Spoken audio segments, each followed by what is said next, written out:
was this that you did? I did the Village Gate. Oh, I'd like to tell you a story about the Village Gate. In fact, one of my songs that I sing, I put that in the beginning of the... one time I was doing a gig there at the Village Gate, and I went out and I sang I'm in the Mood for Love. Well, after I finished my act, you know, I sat down at the table with some friends there. And while we're sitting there, here comes this pretty lady. Came over to my table. And she said, I just loved the way you sang my song. But when she said that, I thought, you know, her husband and her, you know, every lover, you know, has their song. And she said, I just love the way you sang my song. She says, I'm Dorothy Fields. She said, I wrote I'm in the Mood for Love. You know, and had I known she was out there, I probably would have blew it, you know, but I didn't know she was there, so I just was relaxed. And that was quite a compliment coming from her. So whenever I do that song, I have my piano man dabble it on the da da da da da da da da da. And I have him dabble on the piano, and I tell the story about the Village Gate when I did a show out there. And the back door, I did several places, you know. And this was before the But show? the nightclubs aren't like they used to be. When I first came out here, I go all over, you know. So where are you from? Are you from New York? No, I'm from Philadelphia. I was born in Philadelphia, South Philly. Where all the singers are from, you know. So what brought you to New York? Have you made records? Well, in 1969 I came out here and I made a record. I sent in the tape, and they accepted. It was Sanford's Recordings, and I made a record, and it played in 10 cities for 10 weeks. I think that's the way to do it. 10 cities for 10 weeks, and it didn't do too well. One city it did, in Memphis, and that's the record center of the world. It got on the top 40, I think, and I received a letter in the mail saying that I should go out there and go on the local TV shows and push my record. What was the song? What was the original? Beautiful World and What Is Love. So anyway, I had to, if I go to Memphis and I would have to dish out my own money. I didn't have the finances. Right. And I was told that the song might have made it had I had some backup singers and all. It was just plain. I didn't have backup singers, but it did get on the top 40 in Memphis, which was very, you know, made me feel good anyway. Do you have any copies anymore? Or? Well, the copies I had, I may have one or two. I got, yeah, my sister has some copies, and my stepmother. But the copies that I have, my daughter in the bedroom there, she was cleaning, helping her mother clean house, and I had a whole box. There'd come 100 in the box, and she put them right by the radiator. And when the radiator came on, that heat just curled them all. That's a shame. And I made another record, which this one I made on my own. In fact, I did it on the show. You might have heard it. It's called, The Object of My Affection. The Object of My Affection changed my complexion. And the flip side was, I can't even remember my own songs. That happens too. But all in all, I don't regret that. I know I could have done it. I could have.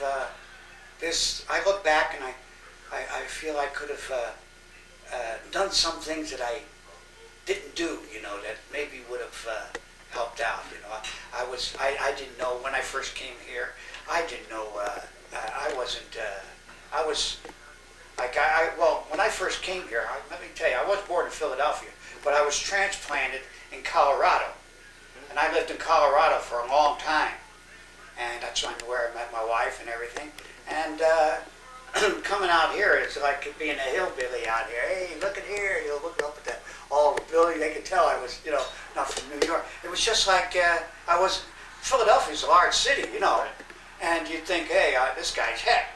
But no, when you go, what's that saying? You could take the country out of the, I don't know.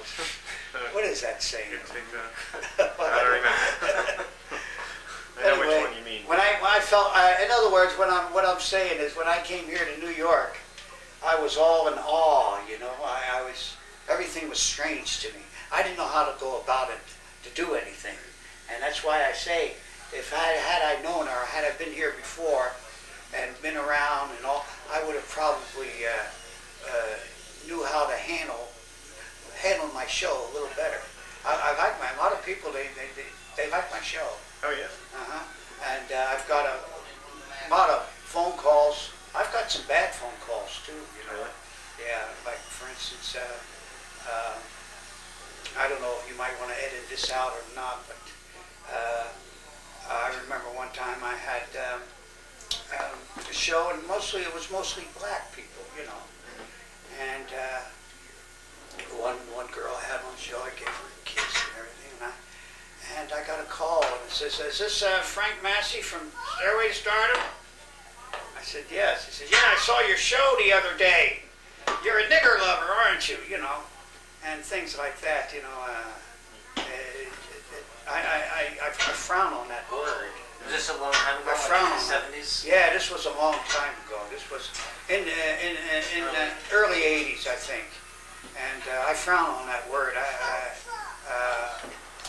never let my kids use that word or anything, because to me it's a nasty word. I don't like any dirty jokes. I had a comedian audition for me, and he was using F words and this and that. And I said, "No." I said, "Look," I says, "that's all right for a nightclub and all, but this is TV." I says, "I like to keep my show clean, you know. If you want to do 4 or 5 minutes and clean it up a little bit, you're a good comedian. I like you, you know." And so he did it, you know. He left out the dirty words. Do you keep in contact with any of the people? That Yes, have been oh on the yes. Some have become very good friends. Yes. Oh, Bob Johnson, a very dear friend of mine. I know you've seen him. I had him on the show a couple times. Steve Luisi? Huh? Steve Luisi, do you know where? From All the King's Men? All the King's Men, I keep in touch with them too. Are they In fact, I got them a couple jobs. I got them, you know, I got them a job at, you know, for a wedding. You know, they get a gig at a wedding. You know. Are they still together doing their thing? Yes. Well, you see, they're working men too, and if I need them, they can get together in a day's time. They can just get a little rehearsal. You know, you always have it. You know, if you have talent, it's there. You don't lose it. You just need a little to get the rust out. That's all. And then once you get that rust out, you're in a groove again. So you're And Lucille Cataldo? yes, I keep in touch with her. In fact, she's she becomes so beautiful. I'll tell you. I mean, she's quite a lady now. She's older now, and Is she married now or something? no, she's not. No. She's still performing? Huh? Does she still sing? No, she's not performing anymore. Not that I know. I didn't even ask her. You remember Bernadette? Right. Yeah. She was your goddaughter, right? She's my goddaughter. What is she doing? Huh? What does she do now? She's just a housewife. That's all. She's married now? Yeah. She lives over here, right? She lives right by here, 43rd Street. Remember some of the early shows? She was just a little girl. Yeah. She was just 12 years old, I think, the first time she was on the show. And then there's Gia Williams. We became excellent friends. There was a stand-up comedian, Al Villa.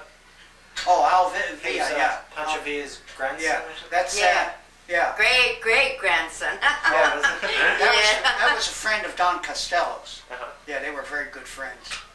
He was at the funeral too. Yeah. Is he still doing stand-up? He's pretty talented, you know. He's very enthusiastic. Right. Yeah. Let's do that. Let's try it. You know. And you need somebody like that too. You know, around to give you ideas and all, because he got a lot of good ideas. I've seen him on Broadway. He's not performing any place, but he keeps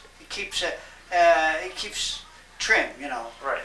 There was somebody on a very early show, an older lady, Fanny King. Brought her out at the end, and she just sang. It was a very elderly lady. Songs to remember. Also, she sang. Yeah, she passed away. She was 100 years old when she passed away. Wow. Yes. Who was she? That was my piano player, Jerry King. That was his mother. Oh, boy.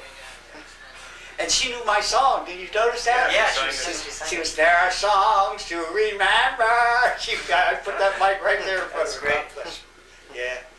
Yeah, I was one of her favorite. I was really one of her favorite. And she was quite a musician herself.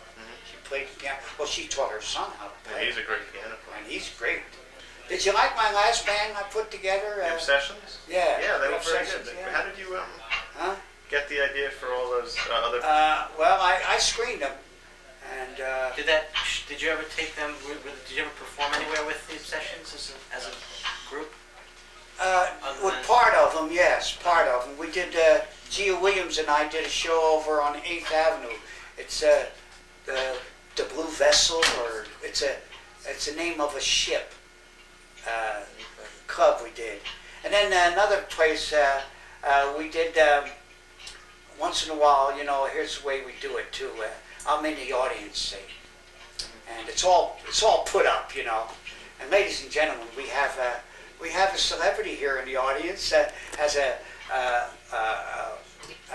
high-ranking, cable TV show, Stairway to Stardom. Frank Masi. Maybe we can get him up here and do a number. We've already rehearsed it.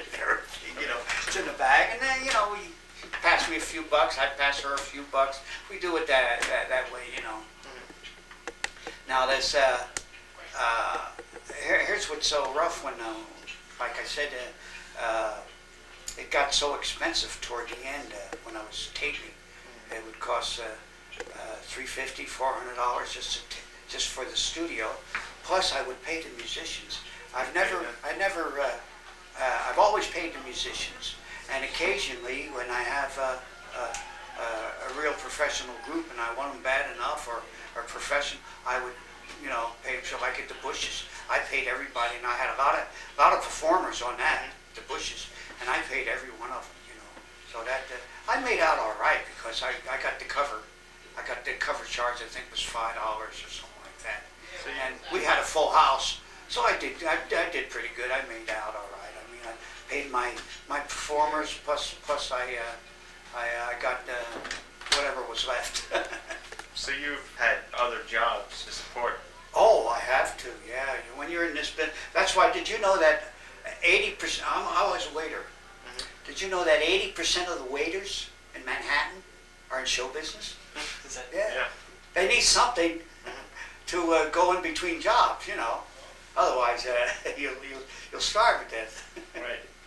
Did you ever give lessons to singing? I have, not professionally or anything, but I used to tell them that, certain Breathing. performers that I knew that could become, tell them sing from the diaphragm, tell them to sing from here, and tell them how to take breathing exercises and all. I don't practice what I preach, but I would give them some clues as to what to do. Go up and down the scale. Don't be afraid to go and all the way up and down, because that's a lot of help when you're It singing. gets you tuned up.